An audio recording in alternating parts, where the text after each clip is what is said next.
스프. 한때 아름다웠던 청년 유승준. 그의 승소에 관심이 크지 않았던 이유는 스브스 프리미엄에 실린 SBS 연예뉴스 강경윤 기자의 취재 파일입니다. 한때 아름다운 청년으로 불렸던 가수 유승준. 46살 스티브 유 씨가 2015년 시작한 법정 싸움은 그리 아름답진 않았습니다. 유승준은 한국에 입국해 재외동포로서 경제활동을 할 권리로 풀이되는 F4 비자를 발급해달라며 주 로스앤젤레스 대한민국 총영사관을 상대로 행정소송을 벌였습니다. 유승준은 2019년 주 LA 대한민국 총영사관과의 소송에서 최종 승소했지만 한국 입국을 위한 비자 발급은 거부됐습니다. 그러자 그는 이듬해 10월 다시 사증, 즉 비자 발급 거부 처분 취소 소송을 냈습니다. 그리고 지난달 30일 대법원 제3부는 유승준의 비자 발급 거부 처분에 대한 취소 소송에 대해서 유승준의 손을 들어줬습니다.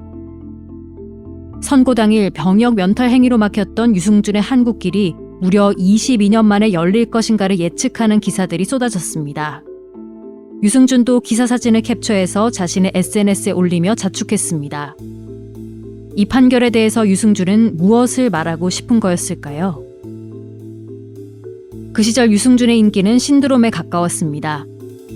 지금이야 짧지 않은 연습생 생활을 거치고 상당한 실력을 갖춘 아이돌 가수들이 한 해 수백 팀씩 쏟아지지만 1990년대 말부터 2000년대 초까지는 그렇지 않았습니다.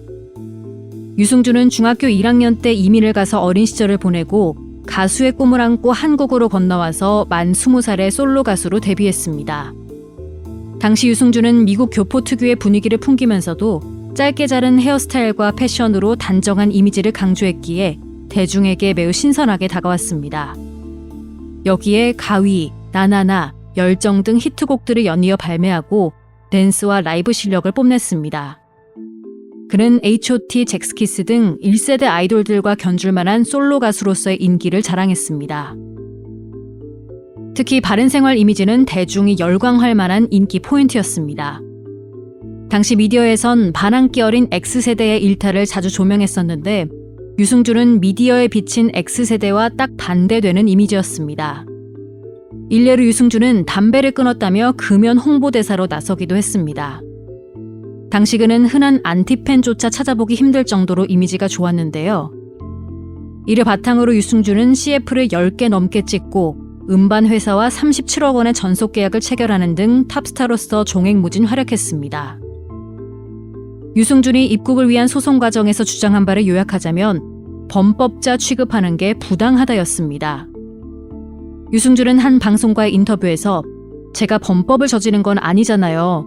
그런데 꼭 범법자처럼 한국 땅을 기약도 없이 밟지 못한다는 게 말이 되나요? 너무너무 억울합니다. 라고 했습니다. 테러범, 강간범 등을 잇따라 언급하면서 그보다 더한 범법자 취급을 하는 한국 사람들의 시선이 부당하다고 강조했습니다. 유승준은 23년 전 언론을 통해 대체복무로 병역의 의무를 다하겠다는 뜻을 밝혔지만 공연을 위해 병무청장의 국외 여행 허가를 받은 뒤 출국해 미국 시민권을 취득했습니다. 당시 뉴스에서 유승준의 미국 시민권 취득 소식이 전해진 이후에도 한참 동안 아름다운 청년이 그랬을 리가 없다며 어리둥절했던 기억이 생생합니다. 많은 국민들에게 큰 충격을 안겼던 당시 유승준의 선택은 결과적으로 지난 23년간의 길고 긴 입국 금지로 이어졌습니다. 유승준이 병역법 위반으로 처벌을 받은 적이 없다는 말은 사실입니다.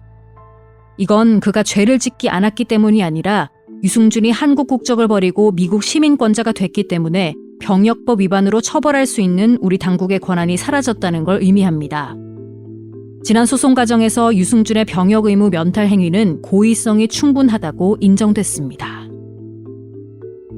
많은 법률 전문가들은 유승준이 재외동포로서 국내에서 경제활동을 할 수 있는 권리만 포기한다면 이전부터 관광비자 등을 통해서 한국 땅을 밟을 수 있었을 것이라고 봤습니다. 실제로 유승준은 미국 시민권을 딴 이듬해 예비 장인의 상을 치르기 위해서 국내에서 연예 활동을 하지 않는 조건으로 3일 동안 입국이 허가된 적이 있었습니다. 그럼에도 유승준이 기나긴 소송전을 이어온 건 경제활동, 특히 그의 전업이었던 가수 활동을 이어나가기 위한 목적이었다고 보는 게 합리적입니다. 하지만 유승준의 가수 활동 전망은 그리 밝지 않습니다. 유승준은 2018년 11월 11년 만에 새 음반을 발표했지만 반응은 썩 좋지 않았습니다. 병역 의무 면탈로 인한 부정적인 인식도 상당했지만 그보다 유승준의 음악이 국내 가요 시장에 발휘하는 소구점이 없었다고 보는 편이 맞습니다. 유승준은 이후로 또 새로운 음악을 발표하거나 유튜브 영상들을 공개하면서 추억 소환에 발버둥 쳤지만 매일 새로운 음악들이 홍수처럼 쏟아지는 국내 가요계에 그가 설 자리는 그리 크지 않았습니다. 유승준이 주 로스앤젤레스 대한민국 총영사관과의 소송에서 최종 승소했다는 소식이 전해진 날 이상하리만큼 인터넷 여론은 고요했습니다.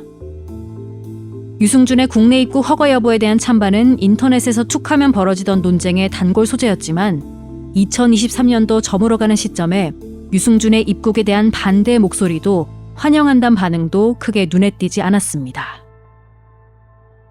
지난 12일 예년보다 따뜻한 기온을 기록했던 날 방탄소년단의 지민과 정국이 훈련소로 입소했습니다. BTS 멤버 가운데 마지막으로 국방의 의무를 시작한 겁니다. 이들은 2025년으로 전망되는 완전체 무대를 위해서 군입대를 서둘렀습니다. 막내 멤버 정국의 나이는 26. 카타르 월드컵 개막식 무대에 서고 솔로 가수로서 전 세계에서 러브콜이 빗발치는 시점에 정국은 국방의 의무를 선택했습니다. 그의 당당한 결정에 전 세계 팬들은 박수를 아끼지 않았습니다. 그런 시대를 살고 있는 MZ세대들에게 사회복무 요원으로서의 대체복무조차 할 수 없다며 몰래 출국해 대한민국 국적을 버린 유승준에게 보일 관심이 남아 있을까요? 국내 가요계에서 유승준 컴백에 대한 관심은 사실상 유통기한을 지나도 한참을 지난 게 아닐지 곱씹게 됩니다. 여기까지 스브스 프리미엄에 실린 SBS 연예뉴스 강경윤 기자의 취재 파일, 전 아나운서 김선지였습니다. 스마트폰에 스브스 프리미엄 앱을 설치하시면 재미있고 유익한 기사들을 더 많이 만나보실 수 있습니다.